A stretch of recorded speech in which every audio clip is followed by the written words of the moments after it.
mahal mo si Lord, you want to be holy for God. You want to give your life totally to Him at walang matitira sa kasalanan. Hindi po ba pag mahal mo ang isang tao, you want to give yourself totally? No reservations?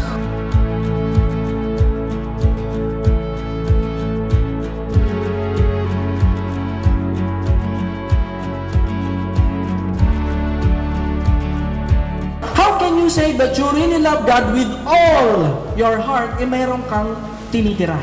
If you want fire, you must be holy. If you want your worship to be anointed, we must be holy. Alam nyo, kung wala kayong maibigay na pera, wala kayong talento na hindi kayo magaling mag-gitara, kayo magaling mag-drums, when you are hungry for God, then just give Him your life. Saan kayo hungry? Bilang mga kabataan, ano ang hinahanap ninyo?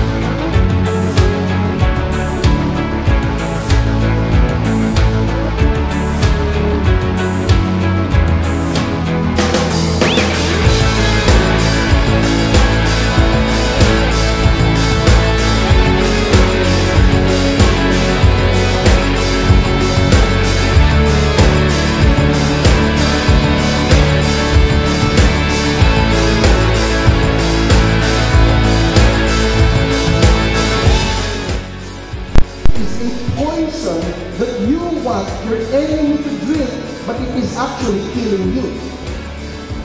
Gusto mo siya yung mapahamak, pero ikaw ay sinisira ng ngunit galit na yan.